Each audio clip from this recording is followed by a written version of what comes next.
Thanks for the nice introduction. Thank you for all of my family that's here tonight, and friends and students. So I think I've probably spoken to many of you about all of this already, so we'll see. Oh, there's another student just walking by. Patrick.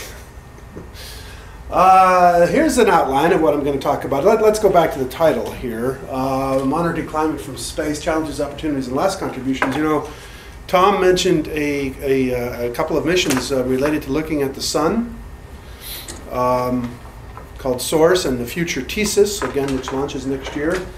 The heart of this talk is actually looking at the Earth and a new mission that we have and a new instrument that we're building to measure reflected sunlight from the Earth. And so this is a sort of the other side of the equation of climate that we'll talk about. So I'm going to talk a little bit about energy balance and imbalance and why that's important for climate. I don't want to waste an opportunity to talk about the greenhouse effect because I think we educators don't always do a great job of explaining the greenhouse, and I actually think it's simpler than the way that we usually talk about it, and I'll try to introduce a simpler notion of the greenhouse today. And I'm going to talk about climate change. How big is the signal? Which gets into the question of how well we have to make our measurements, or how much better we have to make our measurements than we're currently doing. And so I'll talk about new last measurements at this, what's called the NASA Clario Pathfinder mission, for which we are participating in building the primary instrument for that. Have to start with the same way that we start any introductory atmosphere and weather courses that we teach here at the university, talking about the difference between climate and weather. You might think it's trivial, but it actually isn't. And the distinction is very important, especially when we talk about climate. The weather is a condition at a particular moment. You can say that, for example, it's cold tonight, very cold actually. I think we're in single digits now, Fahrenheit at least. I think it's clear, so those are we could say that the wind speed is so many miles per hour and the humidity is such and such. Those are elements of weather. The atmospheric pressure is so much. Climate is something different. Climate is an average. Climate and they're long-term averages, and we usually don't even begin to discuss climate until we get to periods on the order of decades, okay, maybe 3 decades. So the weather of a day or a week or a season or a year does not a climate make, okay? So because it's cold in winter, you know, that really tells us nothing about climate change. We have to look over much longer periods. So climate elements, I told you about weather elements. Climate elements would be, for example, Boulder averages 88 inches of snow per year. And that's not 88 inches of snow last year, that's over, again, something like a 30-year period or longer. The average high temperature today is 45.3 Fahrenheit. The average low is 21.5 Fahrenheit. We know from experience that we never have the average weather, right? Today we're much colder. Most of October we were much warmer than the average. Okay, so climate remains fairly steady. Weather changes quite a bit, as we know. Big changes in weather. What we're interested in is in climate. And we use a diagram like this to try to illustrate the steadiness of climate. And this shows energy flows through the atmosphere. And there are 3 modes of transporting energy in the atmosphere. One is radiation. I'll talk about that in a second. The other 2 have to do with transport from molecule to molecule, or mass motions of molecules which transport energy. Those are convection and conduction. Okay, so those are the methods of transporting energy through the atmosphere. Outside of the atmosphere, the only way that we can, because it's vacuum outside of Earth's atmosphere in space, the only way to transport energy is through radiation. Okay, what is radiation?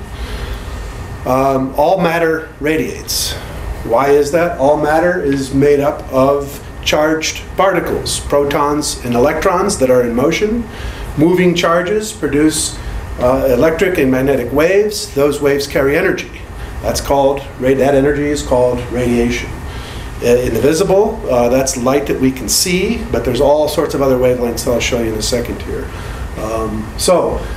We receive, so from outside of Earth's atmosphere, the only energy that the only significant energy we receive is from the sun. And that's this amount here coming in. The number says 340. Forget what the units are, that doesn't matter, but we can say we have 340 units of sunlight coming. We have energy that's reflected, sunlight that's reflected. That's 100 units that's reflected. But then the Earth, remember we said all matter emits. The Earth is emitting itself, and the amount that escapes is given here. Let's round that off for the moment to 240. We'll see in a second why that later on why that rounding off isn't really, we're not really allowed to do that, but for now we'll round it off to 240. Plus 100 is 340. We have 340 coming in. We have the same amount coming in as going out. Okay? That's energy balance. And that is what's required to maintain the climate. And by here, when I say climate, think of it really, let's just talk about temperature. Okay? So energy balance, and energy is a measure, temperature is a measure of energy. And so we can see that if we have energy balance, we have temperature balance. We can maintain a climate on Earth that's going to remain rather steady. If those become imbalanced, temperature can change. If we have more energy radiation leaving the planet will cool. If we have more entering the planet will warm. A nice analogy is a bathtub, right? You open a faucet, water flows in, the level of water in the tub increases. You open the drain, water drains out, the level in the tub decreases. If you can match the water leaving the tub with the water entering the tub, you can keep the level the same. So, and this analogy the analogy is appropriate. You always have flow in and flow out, but you have balance, okay? And balance maintains the climate. When you have imbalance, however, things can change. And there'll be more on imbalance in a bit. I just love to show this. I said that we only receive radiation, or we only receive energy from the sun. A student of mine, Andrew Kren, did this project he's since got his PhD. He works over here at NOAA. He took on a project a few years ago to compile all the external sources of energy that the Earth receives. And it was kind of a fun project. I used to show a table from a climatology book by Sellers here, who incidentally was a professor of mine at the University of Arizona. And he had this in his textbook. And his numbers were from famous meteorologist Letow at the University of Wisconsin, who put his table together in the 50s, so even earlier than that. And so nobody's ever really published this stuff. And I used to show these at various meetings. And people would say, well, you really have to update that table. And I thought, well, that's too hard for me to do, so I think I'll have a student do it. And so that's what Andrew did, and it is going to be published very soon. The point of this is just to quantify all these different terms. I'm not going to go through all this. It's kind of fun, and we could probably spend the entire hour going through these. But after the sun, the next largest source of energy, which is, so there's that 340 units, but let's just convert that to 1 and compare all these numbers to that number. The next largest source of energy is heat from Earth's interior. It's 4 orders of magnitude, 10,000 times smaller than the sunlight, and everything else drops out. Incidentally, quite interestingly, infrared radiation from the full moon is the next largest source. But further down is reflected radiation from the full moon. These numbers are small, and if you add them all up, you get something that's a few parts in 10 to the minus 4th compared to 1. And so if you look at a pie chart, which we like to do, there it is. And even that little wisp of all these other sources is exaggerated, actually, so that you can see it So really, it's the sun. Okay. So for balance, we have to counter all of that energy that we receive from the sun. So, but more on balance in a moment. So here's a little lesson, hopefully brief lesson in radiation, not radiation transfer, but radiation and emission. So we said that all matter emits radiation, right? Charges in motion, everything emits radiation. This is what the emission spectrum of the sun looks like. This curve here, and by spectrum I mean that this is the way that the emission changes with this is wavelength on the scale, and this is the way that the emission from the sun changes with wavelength. This is the visible part of the spectrum. This is the part of the solar spectrum that we can see. This is 4/10 to 7/10 of a micron.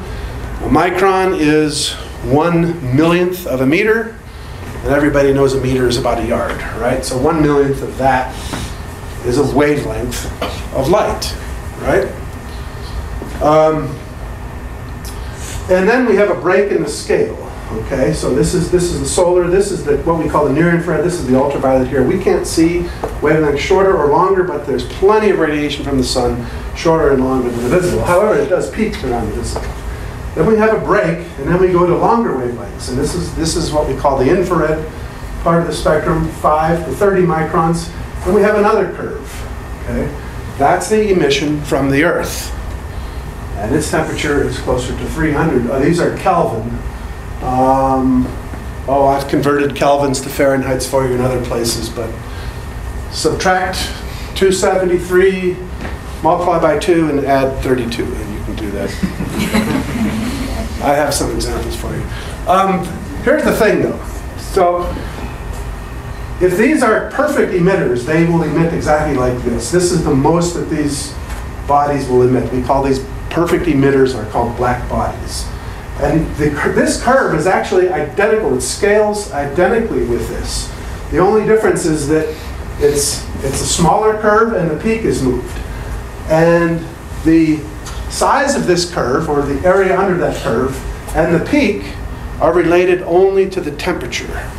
Okay? The sun is much hotter, therefore its peak is at much shorter wavelengths. In fact, it's 20 times as hot as the Earth. Okay? So the Earth it peaks at much longer wavelengths, and the total area under this curve is lower. And those are very fundamental laws of radiation that will come into play. We'll talk about. But these are what we call these are perfect emitters, meaning that they emit everything that they can. They emit by these fundamental laws of emission.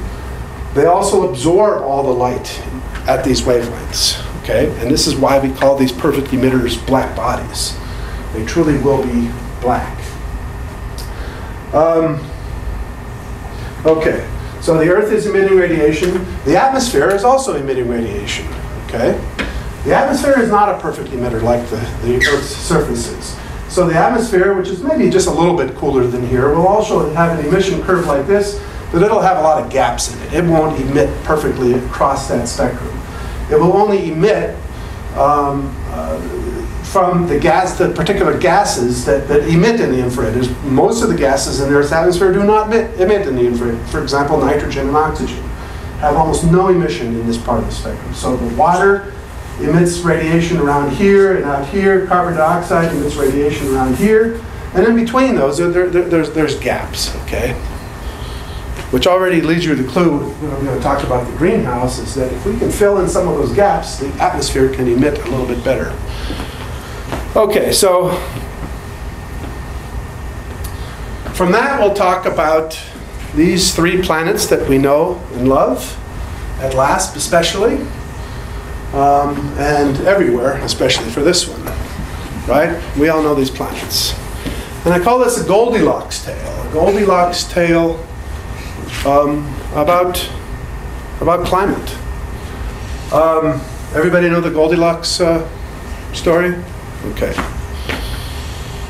So, we have the 3 planets, and we're going to compare temperatures for those 3 planets. We're going to look at a temperature of that planet that does, if there were no atmosphere on the planet, and then we're going to look at the actual surface temperature of the planet. Okay, we're going to compare those two. So we're going to say that the sunlight the planet receives compared to Earth. Earth receives 1 compared to itself, right? And of this 1 unit of sunlight, 0.3 of that is reflected back to space. So we say the Earth reflects 30% of its radiation back out to space. That means 70%, 0.7 of that, 70% is absorbed by the Earth. That is energy that then's converted to do everything that the Earth does. Move the oceans, move the atmosphere, grow plants, photosynthesis, all the things all the energy that drives the Earth. Okay? Now, first we're going to look at what the temperature of the Earth would be without an atmosphere. And we can actually do this based on the simple radiation principles that I just showed you on the 2 slides ago. We can actually calculate this quite simply just by knowing this. Just by knowing this, because 70% of this is absorbed, that has to be balanced by how much the Earth emits. And remember I said that those curves can be determined solely by temperature? Well, that we can calculate this temperature if the Earth reflects this much of this energy. We can actually do the calculation. This is a very, very simple calculation. What is that temperature? 255 Kelvin. Here, I did the conversion for you. It's about 0 Fahrenheit. Not too much colder than it is outside right now. What's the actual surface temperature of the Earth? The actual is quite a bit warmer. 288 Kelvin, average over the whole globe. 59 degrees Fahrenheit. Huh. Okay. Interesting so far. Venus. Does Venus receive more sunlight or less sunlight than Earth? More, right? It's closer. Almost twice as much. Almost twice as much. Does it reflect more of that sunlight than Earth? Yes. Yes. Venus is enshrouded with cloud. Oh, well, I wanted to do Mars first. Well, I hit the button.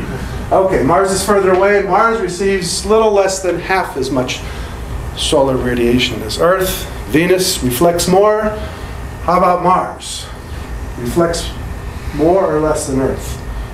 0.3. Less. Why less? No clouds on Mars. So about 1.7. 17% of its radiation is reflected back in space. Okay, Venus. Temperature, what do you suppose Venus's temperature, if Venus didn't have an atmosphere, but it still receives this much sunlight and it reflects that much sunlight, would its temperature be higher or lower than Earth?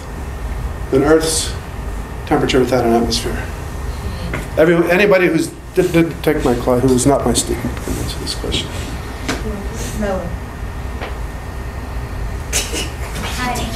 I know.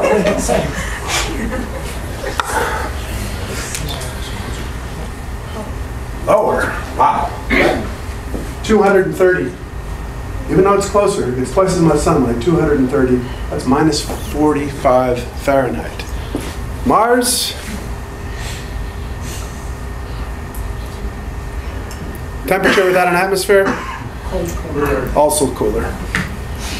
216 minus 71. All right. Now let's look at actual surface temperatures. Actual surface temperature, we know here the Earth is 59 degrees Fahrenheit warmer than if it didn't have an atmosphere. Venus, warmer or cooler? Warmer, a little bit warmer? Much warmer. How do you like that? 700 Kelvin, 800 Fahrenheit. Mars? Well, for all practical purposes, Mars doesn't have an atmosphere. So, I mean, don't tell any of my Mars colleagues here. You'll probably get you fired at last. But it does. Don't tell Bruce that. Okay? It's about the same. About the same. What have we learned? Anything? Here's the Goldilocks.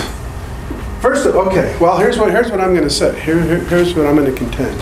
The difference between these temperatures is a measure of the greenhouse effect. If the Earth didn't have an atmosphere, we'd be at 0 degrees Fahrenheit. There's a huge difference in actual surface temperature to surface temperature without an atmosphere, and no difference. So this is, I say the difference is a measure of the greenhouse. We'd say that this is no greenhouse. There's not enough greenhouse. This is too big of a greenhouse. Here's Goldilocks. That's a just right greenhouse. Okay? So is a greenhouse a good thing? You better believe it. You better believe it. And this is the confusion between greenhouse and global warming. Greenhouse is a very important thing. So what is it? Can anybody define the greenhouse effect?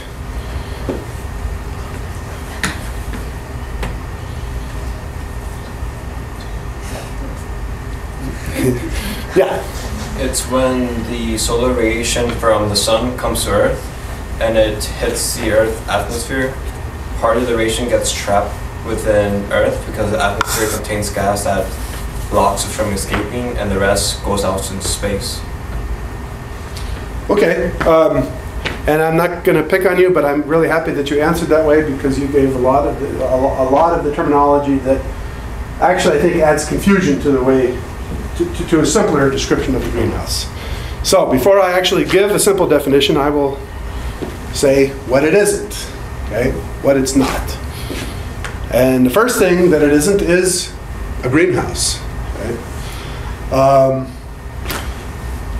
Now, and part of the description that you said was how greenhouses partly work, and that is greenhouses have glass, transparent glass, that allows sunlight to come in. Earth's atmosphere, for the most part, is transparent. About 80%, well, not quite, about 50% of the radiation reaches the surface. Only about 80% of it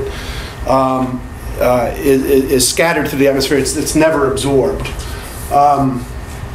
But I shouldn't say never absorbed. I shouldn't say that.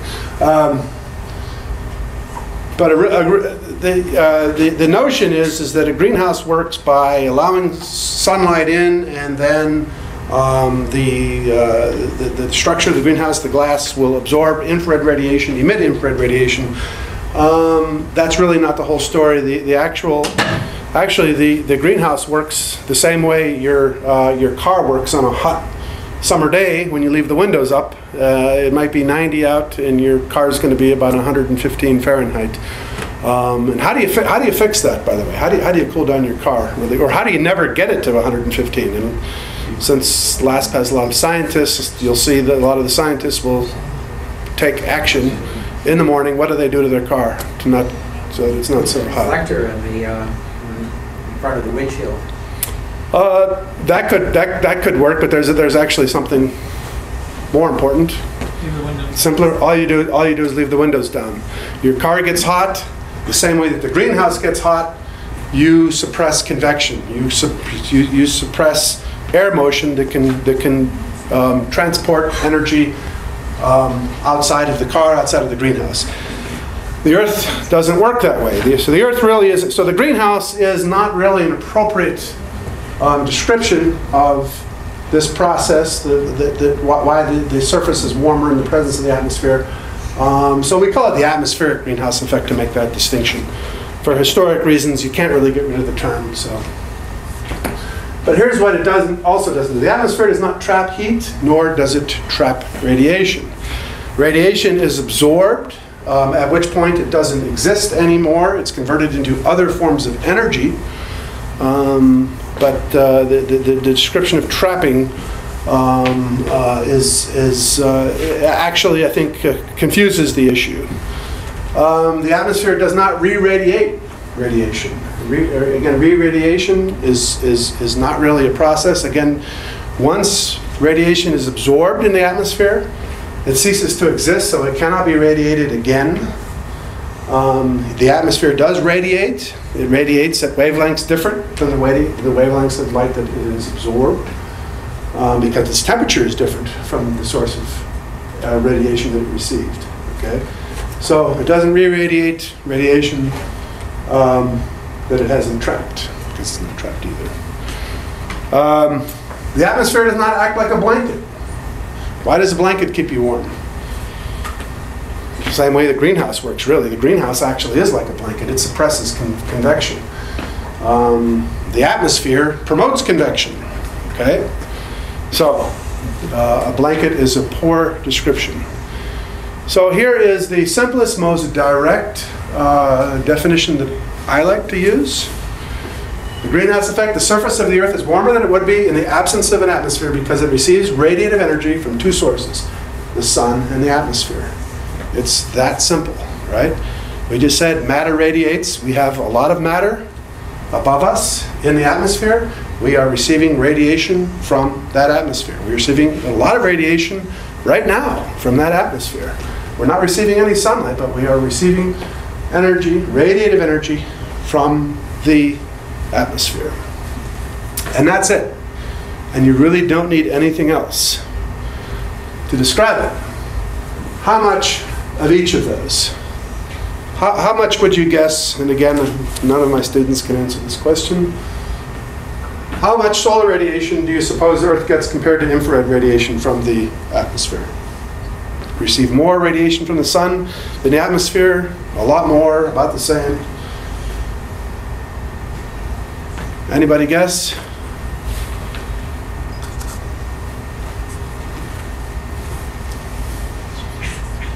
You know.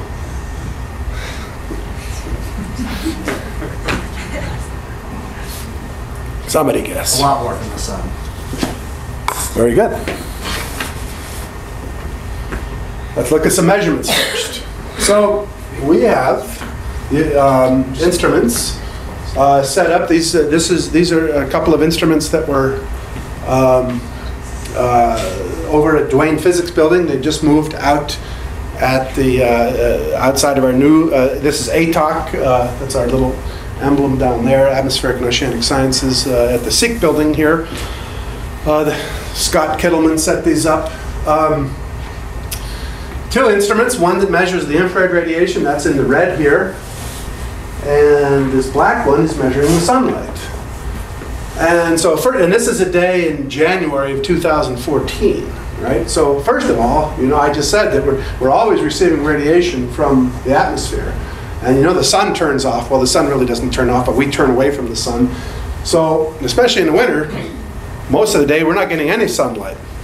So if you sum all this up over the entire day, you can imagine, though, even though there's spikes in the sunlight, that we probably get more, and that's what these dashed lines indicate, that on this day, we got 262, we call this watts per square meter. This is power density, the amount of power in every square meter of surface. 262 of the infrared, only 63 of the solar.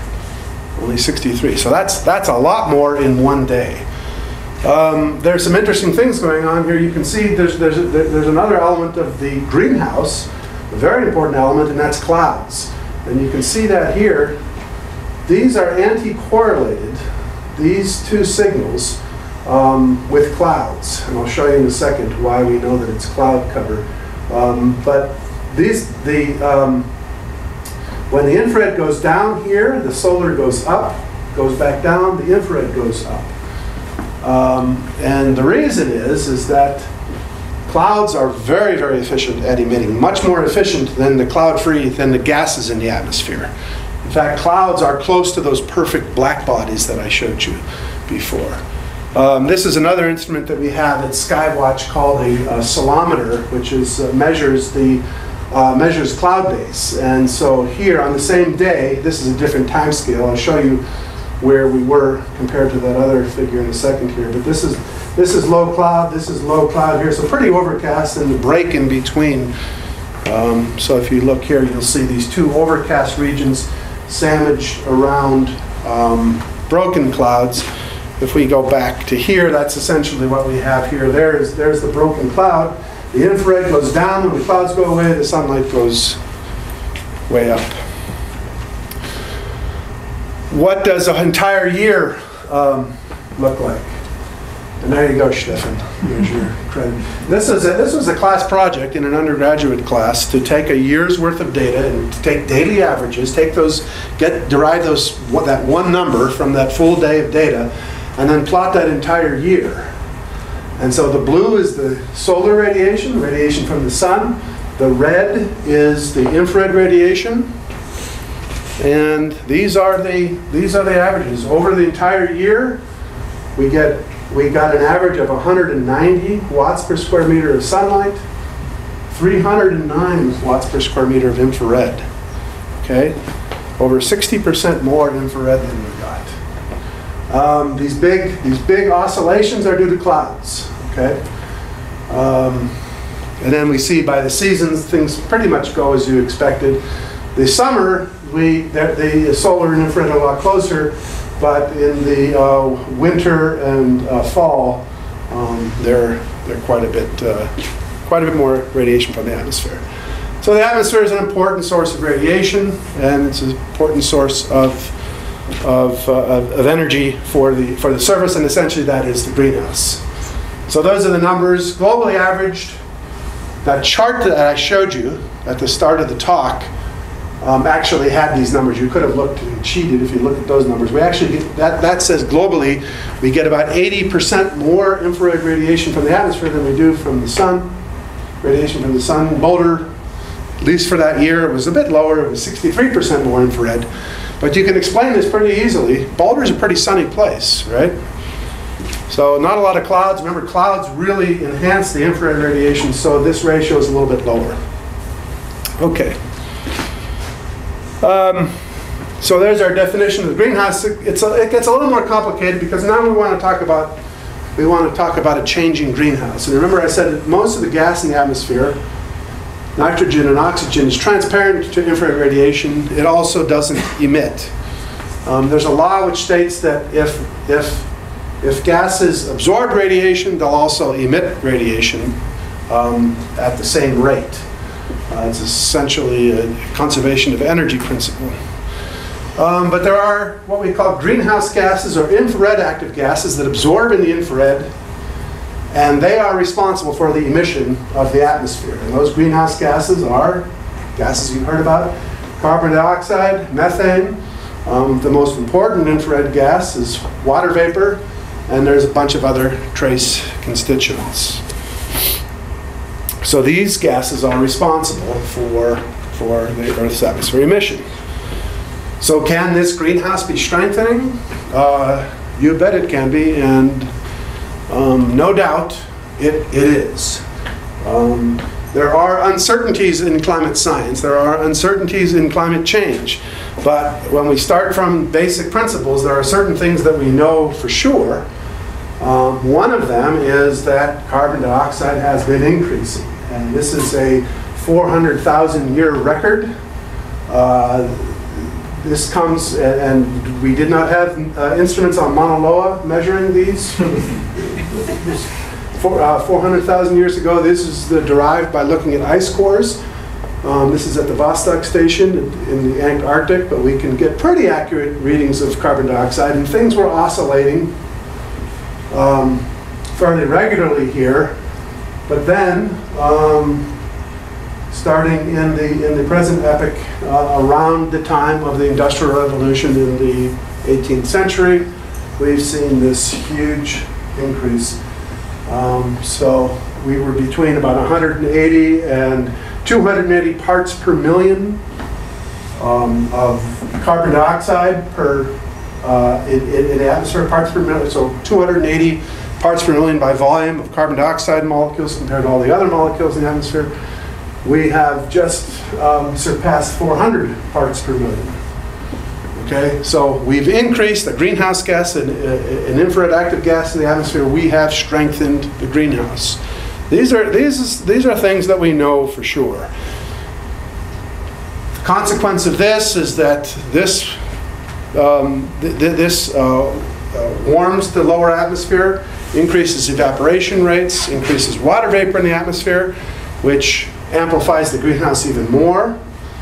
But then other things happen. You put more clouds or less clouds or change the water in the atmosphere, and this is where climate uncertainty begins, and this is part of the reason why our climate projections change.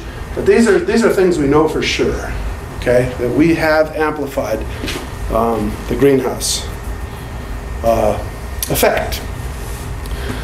But there is very strong evidence that, in fact, the climate is changing, not necessarily exactly the way the models have projected, but in manners similar to some of the models for sure.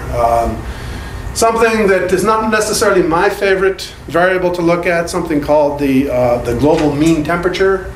But if you look at a 140-year average, the global mean temperature has changed by 1.5 degrees Fahrenheit, 0.87 degrees Celsius.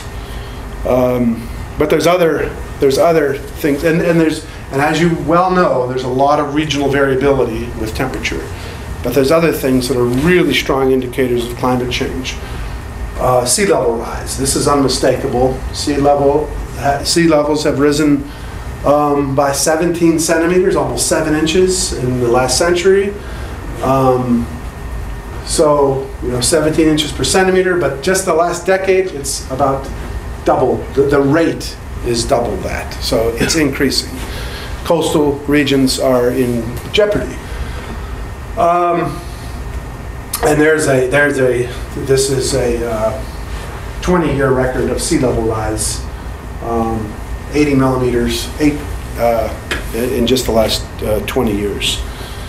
But I think probably the most stark examples of climate change are changes in ice on the planet. And part of the reason is that the polar regions are changing more rapidly than anywhere else on the globe. But the reason that it's very impressive is it takes a lot of energy to melt ice. And ice is melting, both on land and in the sea. And the Antarctic is losing 120 gigatons of ice per year. The Greenland ice sheets is losing 280 gigatons of ice per year. There's this is Greenland here. Since in a little more than a decade, has lost, what is that, about 4,000 gigatons of ice. That's a lot of ice. The Arctic, the water, the ice in the oceans is decreasing substantially as well. The sea ice minimum, there's a minimum in the sea ice extent in late summer every year before it starts growing again, and every year what remains left of the Arctic sea ice is less and less.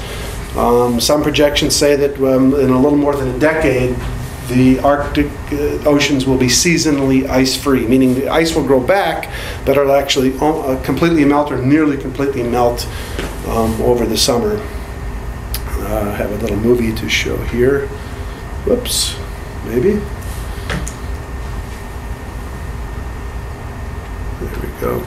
Since 1980, the disappearance of sea ice in the Arctic has accelerated, drastically reducing the floating mass of older and thicker sea ice that once stretched from parts of Greenland and Alaska all the way to Siberia. Scientists have determined the total area of older sea ice in the region is now declining at a rate of 17% per decade, a trend strongly tied to rising temperatures in the Arctic.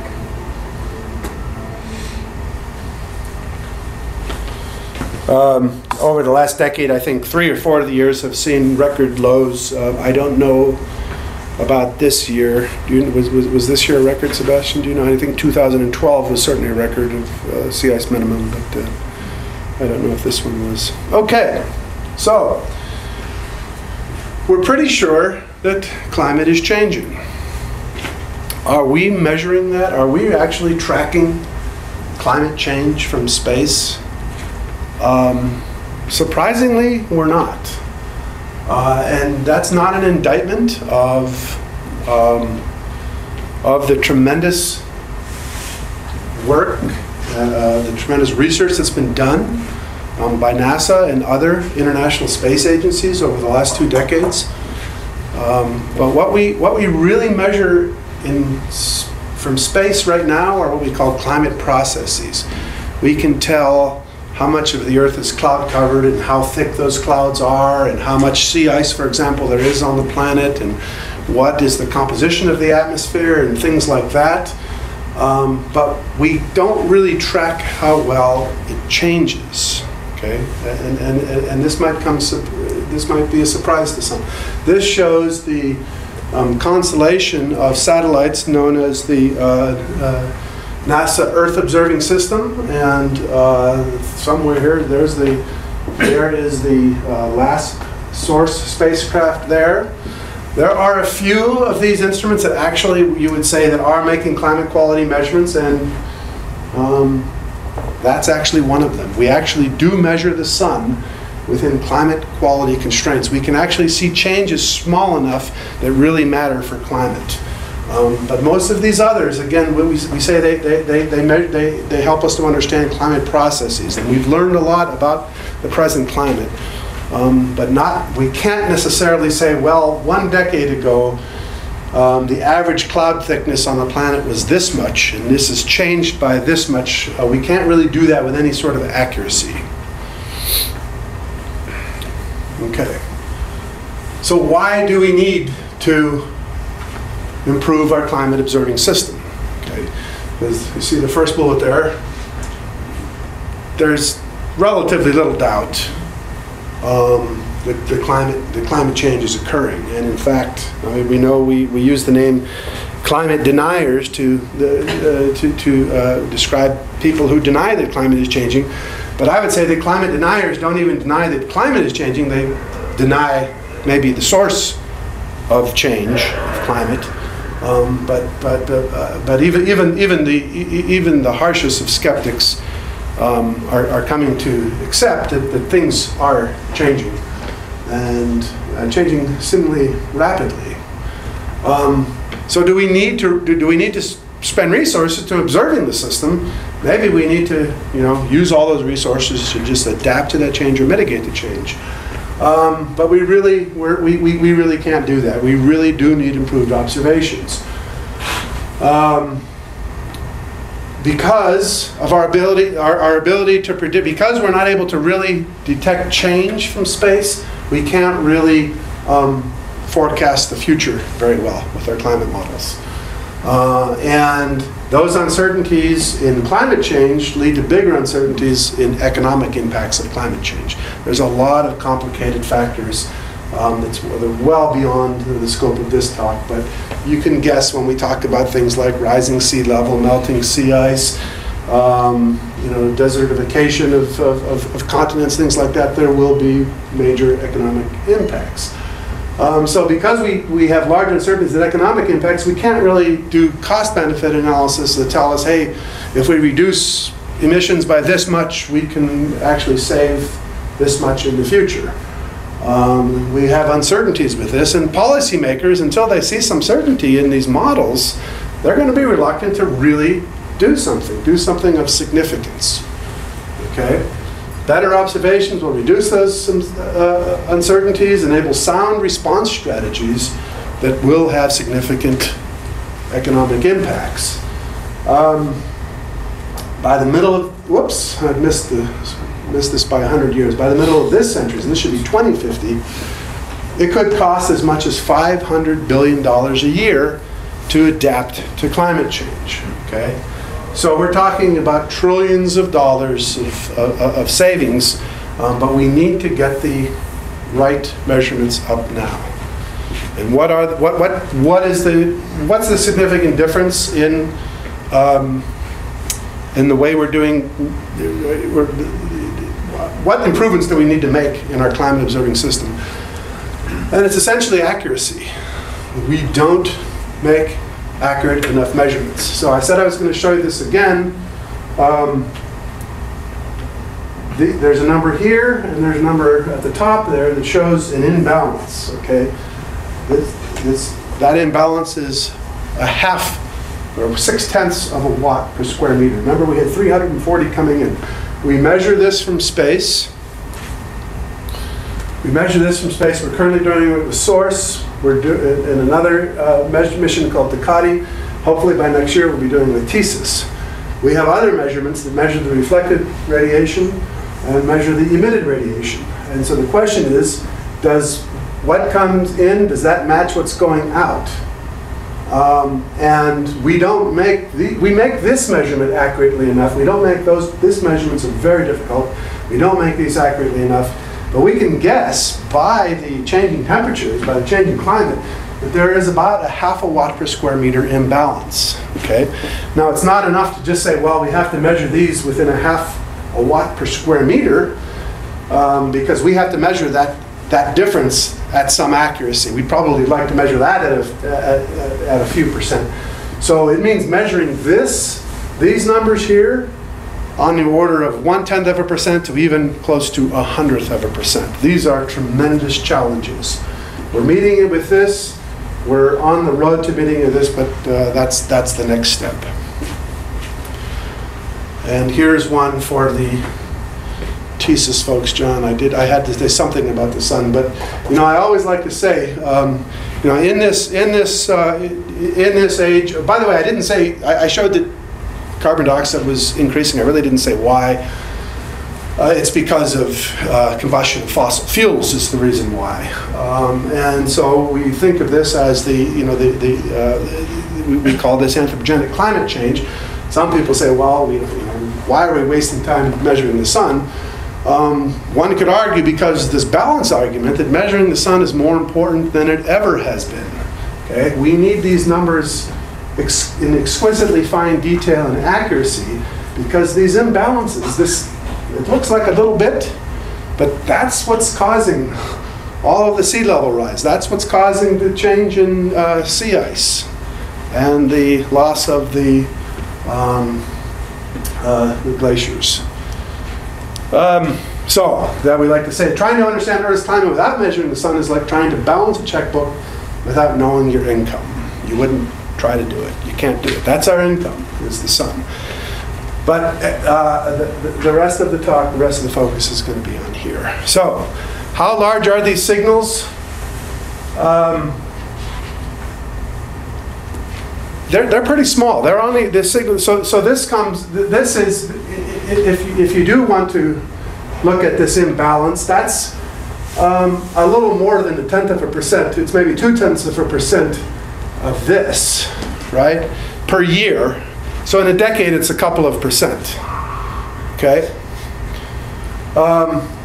Water vapor has been increasing over the last century. Water vapor has been increasing. These are models that go backwards and say that water vapor has been increasing in the atmosphere. Remember, I said water vapor is probably the most important greenhouse gas. And then in the last couple of decades, we have microwave measurements that can verify the increase of water vapor. And there it is there, 0.4 of a kilogram per meter squared. If you condensed all of the water in the atmosphere, you'd have a thickness of a slab of water about 2 centimeters thick, a little less than an inch thick. Boulder is drier than that boulder. You'd have about a ½ an inch, a centimeter, less than a centimeter of water in the atmosphere. This is 0.4 of a millimeter. If you condense that, the change is 0.4 of a millimeter. Doesn't seem like a whole lot, and maybe it isn't a whole lot. But again, that's part of this. That's part of the greenhouse amplification. If you measured the change in reflection from the atmosphere due to that change in water vapor, you'd get a signal that looks like this. Okay, this is the change in reflectance. If only water vapor changes, this is the solar spectrum here. Again, this is the visible part of the spectrum. This is the near infrared. Water absorbs in the near infrared. So you can look at changes in the signal. Over a decade, the change is less than 1%. Okay, so we see a constant signal here. Climate change is about 1% per decade. Okay, you know, there's a lot of physics students and engineering students, or former engineering students and current engineers in the audience. People who make measurements. You know that making an instantaneous measurement of 1% is not easy, right? People who have taken their lives, 1% measurement is not necessarily an easy measurement to make. Here we're saying we have to make a 1% measurement, and we have to maintain that for a decade. With an instrument that's up in space, you have no chance of getting up there and calibrating it, even on the space station, by the way. We don't have astronauts who can go out and shine lamps in our instruments, unfortunately. So this is a challenge. But this is the challenge of observing climate. And a challenge that we're meeting too, by the way, believe it or not. And then it gets even more complicated than that, okay? You could measure these, so we're saying we have a trend, we have to make a measurement of about 1% over a decade, to see a 1% change over a decade. But it's more complicated than that, because there's variability in the atmosphere. There's what we call natural variability in the atmosphere. And we have to be able to measure our signal that exceeds that natural variability. Remember we said climate? Climate is a daily change, seasonal change, even annual change. But there's natural aspects of climate that oscillates, and so the climate for one year won't exactly be like another year and the next year. And we have to look at trends that exceed those. So this is what this diagram shows. This is just looking at changes in reflectance from the Earth. What this gray patch here shows, this is the range that the reflection from the Earth will naturally vary. Okay, will naturally vary by this amount. The red is the actual change in reflectance, and you can see that it's trending downward, but it oscillates quite a bit. And it's not until you get past this, you get a change that's greater than the natural variability that you can actually tell, okay, now we know for sure that it really is changing. This is not just natural variability. Well, look at the time scale. That took 30 years to get that, okay? There's a lot of people, I'm not a climate modeler, but there's a lot of climate modelers that say that we don't have 30 years to wait, to make observations, to know, to detect these trends. And so that is the basis of this figure, which looks a little complicated and is a little complicated, but let me just explain it this way. So there on the previous, we showed how long it took to detect that trend in the change of reflectance of Earth. So that's what this is. This is how long it takes to observe a trend. And this is how accurate we want to measure the trend on this scale. So let's say if we want to measure a trend to 1%, and again, that's a nice threshold, then we would go across here and see how long it takes. These different curves are all for different levels of accuracy from our measurements. And this is, I'm going to talk about Clario in a second here. This is what we're shooting for. Something like 0.3%. That's the blue curve here. That means that we could measure a 1%, a trend with an accuracy of 1% in about a decade. Okay? Currently, what we do is more like 2-3/10%, all of these dash curves out here. Meaning with our current observing system, it takes about 30 years to observe a trend. Do we have 30 years? Again, a lot of experts don't think that we do. So this is the basis for this new mission, and it's called Clario. It stands for Climate Absolute Radiance and Refractivity Observatory. The purpose is to establish a high accuracy benchmark record, really improve the accuracy of our measurements. The measurements of reflected solar radiation, emitted infrared radiation, and GPS satellites. I won't talk in any detail about those two. We're focusing on this part because this is the part that LASP is doing, reflected solar radiation. We also want high information content in this data. I won't spend much time on that, but what this means is we have to measure over more wavelengths than we're currently doing. This is a anyway. This is a mission that was part of the NASA's what they call decadal survey in 2007, where they prioritized our missions for the next decade. This was supposed to be a Tier 1 mission, something that we were absolutely supposed to do. More about that in a minute. I am running out of time, so I won't go into detail about this other than to say that for the first time, our measurements will be measuring the entire spectrum of solar radiation, and because of that, we will be able to resolve many more variables that are impacting climate. Okay, not only the gases, carbon dioxide, water vapor, but aerosols, particles in the atmosphere. Clouds aren't even listed on here, but we'll also be able to resolve the surface, the impacts of surface, clouds, vegetation, water, sea ice, things like that. Where is Clario now? Well, Clario didn't really make it past 2010 because of loss of funding. But in 2006, the 2016 budget, which passed about a year ago, we decided that, well, we won't do the full Clario mission, but we're going to do something called Clario Pathfinder. We're going to put an instrument on the space station, and we'll measure both the reflected solar radiation, and we'll measure the infrared radiation to space. When we started in April, we cut the infrared. We're only doing the reflected solar radiation. For last, that was okay because this is the last component to this mission. This is what we're building. So this is a smaller mission. This is sort of to demonstrate what we can do when we have full capability for the full Clario mission. And so here is the what we call the reflected solar spectrometer on the space station. Interestingly enough, this is just below the truss for where the TSIS instrument is on the space station.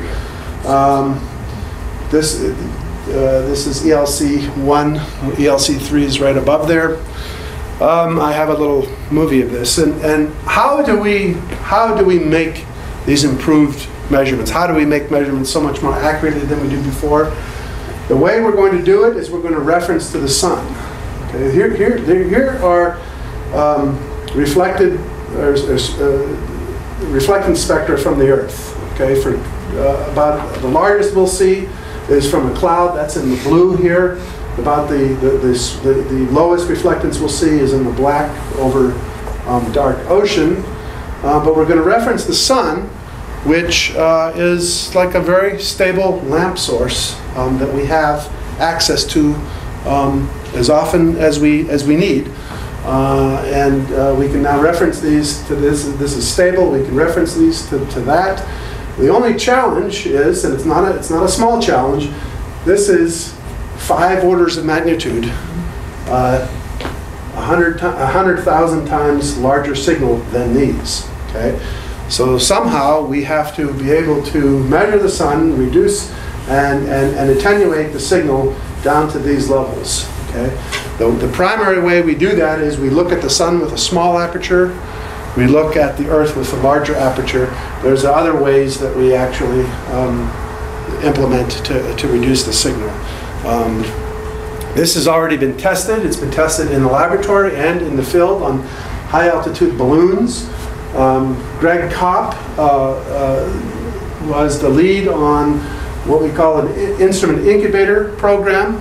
It's a NASA program for developing technologies, and this was actually tested on a balloon where the spectrometer did point at the sun and point at the Earth and transfer that calibration of the sun to the instrument and reference the reflectance from the Earth to the sun, and again at very high accuracy. Our data is we're very rich in information because we have a lot of wavelengths, and so we call this a data cube. It's 3 dimensions. 2 dimensions in space. So there you see this, the 2 dimensions in space are a layer of this cube, and every layer is for a different wavelength. So wavelength is varying across the vertical here, and so we flip. We didn't flip the image here. So this is one face of this cube. And this would be like a single snapshot that we measure, and so this is across the direction that the spacecraft is traveling. So this is a spatial direction here. On the space station, this is going to be about 70 kilometers, and this is wavelength varying vertically. And then as we move the spacecraft along, this is called the push broom method of sampling. We keep adding on layers of the cube this way and build up the data cube. I have a little video of a simulation that somebody did. Pat. Actually, I'm going to go to the next one because it's even better. This actually has thesis on it as well. This is pretty cool. Thesis, again, flies in next year. This will fly hopefully by 2020. And this will show both instruments. So here is the instrument on this platform called ELC-1. It's pointing off nadir. Okay, another important aspect of this mission, it's going to calibrate it because its accuracy is so high. It's going to calibrate some of those other sensors that you saw in that that diagram that I showed you of the Earth observing system. So that was looking, it was scanning off the nadir point and doing calibrations. Now it's in eclipse. We're in darkness. We're getting ready for sunrise. We're going to actually look at the sun to do our solar calibrations, and that's what's coming up right here. There's sunrise, and there is the sun, and I think this is the one where it looks like we're going to saw the sun in half. There's actually two types of procedures. One where we move the slit of the instrument along the sun. That's to calibrate all of the pixels. The other way, we go across the sun to actually measure the total power of the sun. We're back doing, now we're going to track the moon, because we also use the moon for calibration.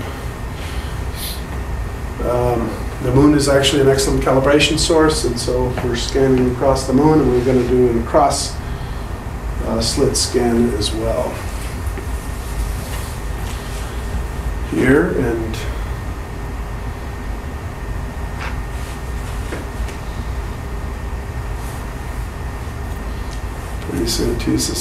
okay, so now we return, we're looking at the Earth, and now we're going to see this simultaneously with thesis. So Clario Pathfinder, reflected solar, and thesis. So now both instruments are looking at the sun. Okay, that's the big wide cone is the total irradiance monitor on thesis that's measuring the spectrally integrated sunlight. The narrower cone is called the spectral irradiance monitor, measuring the different wavelengths of sunlight. And so there we're doing solar scanning. Clario Pathfinder is looking down below. There's Pat Brown.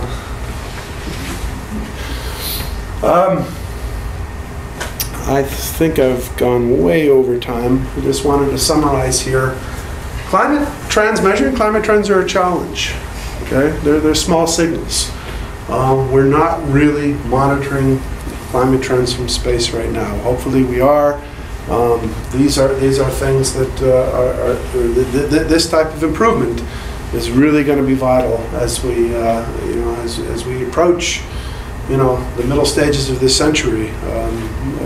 Things could get dicey. We need information. We need information for policymakers to understand how we apply mitigation and adaptation procedures.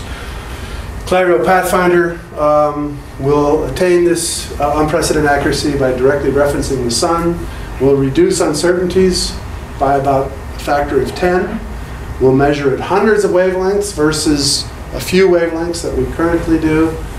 And this is going to reduce the time it takes to not only detect trends, but understand what causes these trends. We'll transfer high accuracy to other sensors, test atmospheric climate models. Hopefully this Pathfinder is the first step to a full Clario mission. Thank you.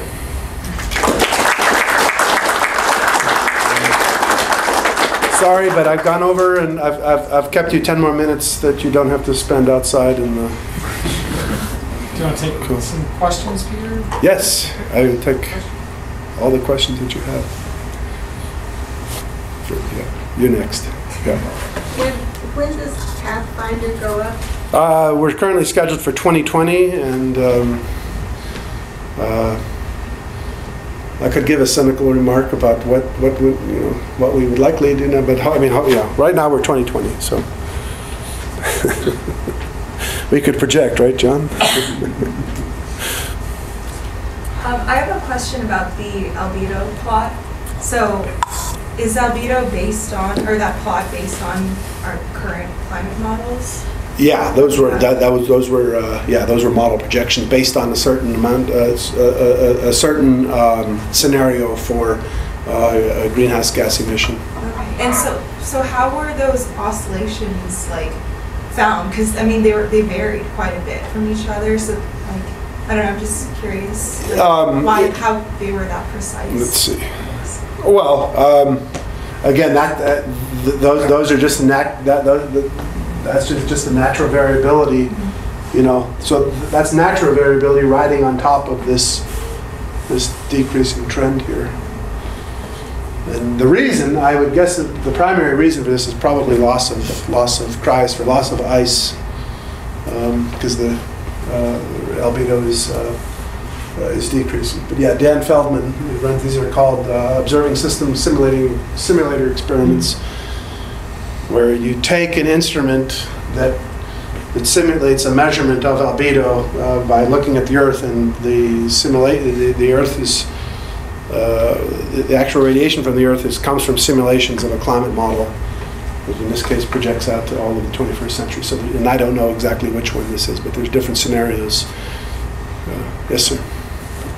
Well, this looks like a self-reinforcing system, namely as ice depletes over, let's say, in the Arctic regions, the albedo goes down, therefore the Earth heats up, so more ice melts. It feeds on itself. My question really is... And that's only one of the... And there's several other important feedbacks. That's a positive feedback, right, which probably we don't want to see. Okay, my question is, I understand why the sun is a good calibration source. I don't understand why the moon is a calibration source. I can think of lots of reasons why the moon would be a variable source. Okay. Not the least being the angle of sunlight on the moon changes the amount of reflected light by a big factor. No doubt. Excellent question, and I didn't go into details of that. Here's the details. The type of calibration that I showed there, that we were scanning the moon along the slit so that we can fill the entire array with the same portion of the moon. All we're doing there is flat filtering. It's not actually calibrating. Yeah, right. It's a calibration, but it's not a radiometric calibration, because you're exactly right. And well, that's right.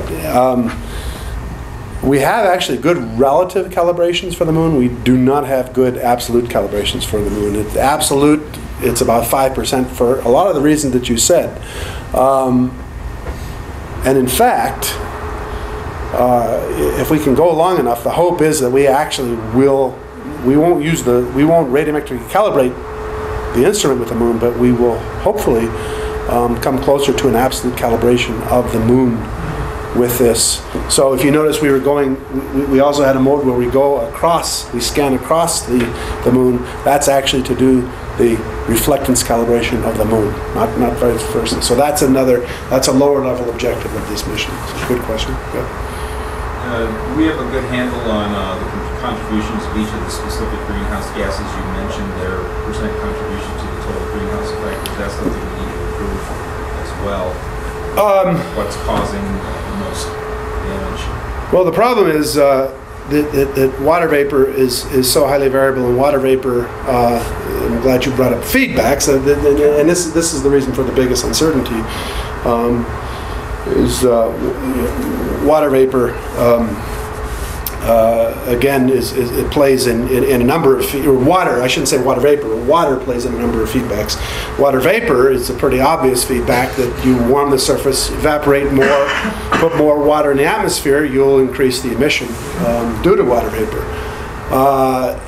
And on that basis, I mean, I would say, and I bet there's people in this audience that know the number better than me, but I think that it's almost an amplification, I believe, of about 4 to 1 most models would say. But there's a different thing that you could say, and I don't know the answer to this either. And this is just from radiation, just from spectroscopy. You know, how much can you increase absorption and emission across the spectrum? I really don't know that. And do you have any idea, Sebastian? Or? Yeah. But what you have these very broad pure rotational bands at longer wavelengths that might be the key to the entire greenhouse, that can play a crucial role. Water vapors. Yeah. I mean, one could argue that if we would understand water, we'd know everything about this climate. So. Any other questions? Sorry for going long. Thanks, Peter. Thanks for coming out.